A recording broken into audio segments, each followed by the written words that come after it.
राधे राधे सभी दर्शकों को। दर्शकों, आज की वीडियो बहुत ही प्रेरणादायक होने वाली है। यह वीडियो एक पिता और उनकी बेटी के बीच हो रहे संवाद पर आधारित है। हमें यह संवाद फेसबुक पर मिला, हमें बहुत ही अच्छा लगा और इसलिए हमने यहाँ शेयर करने का निर्णय किया। हमें लगता है कि इस संवाद को आपको भी जरूर सुनना चाहिए। यदि आपने इसे सुनकर अपने जीवन में अपना लिया तो यकीन मानिए आपका पूरा जीवन बदल जाएगा। यहाँ हम वही कहानियां प्रकाशित करते हैं जो समाज में सकारात्मक संदेश पहुंचा सके। कुछ कहानियां सच्ची होती हैं जो ईमेल के जरिए हम तक आती हैं और कुछ लेख पर आधारित होती हैं, लेकिन हर वीडियो का एक ही उद्देश्य होता है कि समाज को सच्चाई से रूबरू कराया जाए। तो चलिए अब इस संवाद को विस्तार से सुनते हैं और अपने जीवन में उतारने का प्रयास करते हैं। यह बेटी कहती है कि मेरे पिताजी की आदत भी अजीब थी। खाना खाने बैठते तो एक निवाला तोड़कर थाली के चारों ओर घुमाते और फिर उसे किनारे रखकर थाली को प्रणाम करते और खाना खाना शुरू करते। मैं उन्हें ऐसा करते हुए देखती और सोचती कि पिताजी ऐसा क्यों करते हैं। बहुत हिम्मत करके एक दिन मैंने उनसे पूछ लिया कि पिताजी, आप रोज एक निवाला अलग करके खाने की थाली को प्रणाम क्यों करते हैं? पिताजी मेरी ओर देखकर मुस्कुराने लगे। फिर उन्होंने कहा कि मैं खाने से पहले ईश्वर को धन्यवाद कहता हूँ। धन्यवाद इस बात के लिए कि उन्हें खाने को मिला। धन्यवाद इसलिए कि वो अपने हाथों से खाना खाने में सक्षम हैं। धन्यवाद इसलिए कि जो खाना उनकी थाली में है वह खाने योग्य है। मैं बहुत छोटी थी। मेरे मन में सवाल उठ रहा था कि खाना तो माँ ने बनाया है, फिर बीच में ईश्वर कहाँ से आ गए? शायद पिताजी ने मेरी आंखों में इस सवाल को पढ़ लिया था। उन्होंने धीरे से कहा कि खाना बहुत अच्छा बना है। तुम्हारी माँ आएगी तो उसे भी स्वादिष्ट खाना बनाने के लिए धन्यवाद कहूँगा।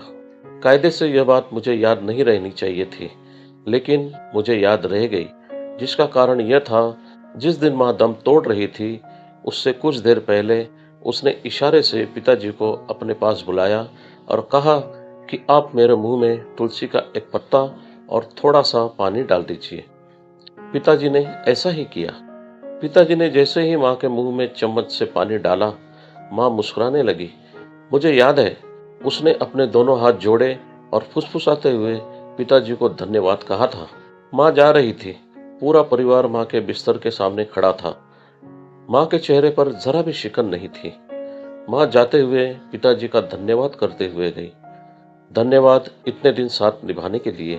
धन्यवाद कैंसर जैसी बीमारी में सेवा करने के लिए। बहुत गजब का था मेरी माँ का संसार। माँ की मृत्यु के बाद जीवन से मोह भंग हो चला था। मैं नहीं समझ पा रही थी कि मुझे क्या करना चाहिए। मैं बहुत छोटी थी, इतनी छोटी कि मृत्यु का अर्थ भी ठीक से नहीं जानती थी। ऐसे में एक दिन पिताजी ने मुझे अपने पास बिठाया और कहने लगे, तुम्हें उदास नहीं होना चाहिए। तुम्हें जिंदगी को समझने की कोशिश करनी चाहिए। तुम्हें यह समझना चाहिए कि तुम्हारी माँ तुम्हारे साथ इतने वर्षों तक रही। फिर पिताजी बताने लगे कि उनके पिताजी की जब मृत्यु हुई थी तब उनकी उम्र 30 साल थी। कई चीजें ईश्वर जब करते हैं तो उनकी अपनी योजना होती है। हमें ईश्वर के हर फैसले को स्वीकार करना चाहिए और उसका धन्यवाद कहना चाहिए कि वह हमारे लिए हर पल कुछ अच्छा सोच रहे होते हैं। मैंने पिताजी से कहा कि माँ हमें छोड़कर चली गई, इसमें ईश्वर को धन्यवाद कहने जैसा क्या है? मुझे नहीं याद पिताजी को मेरी डायरी कहाँ से मिल गई। उसमें मैंने लिख रखा था, हे भगवान, माँ को जल्दी से मृत्यु दे दीजिए, माँ को बहुत कष्ट हो रहा है। पिताजी ने वह पन्ना मुझे दिखाते हुए कहा, तुम्हारी माँ को कष्ट से मुक्ति मिली, इसके लिए भी तुम्हें ईश्वर को धन्यवाद कहना चाहिए। इस संसार में बहुत से लोग इस बीमारी से बहुत कष्ट सहते हैं। वो ईश्वर से मृत्यु की कामना करते हैं। ऐसे में तुम्हारी माँ चली गई, इसका अफसोस चाहे जितना हो, पर ईश्वर के प्रति आभार जताना चाहिए। पिताजी ने जितना कुछ समझाया उसका निचोड़ केवल इतना था कि हमें अपने अंदर धन्यवाद कहने का भाव विकसित करना चाहिए। हमें धन्यवाद कहना सीखना चाहिए कि हम स्वस्थ हैं, हमें दोनों वक्त खाना मिलता है, हमारे सिर पर छत है, हमारे पास बहुत सी ऐसी चीजें हैं जो बहुत से लोगों के पास नहीं है। हमें इसके लिए धन्यवाद कहना चाहिए।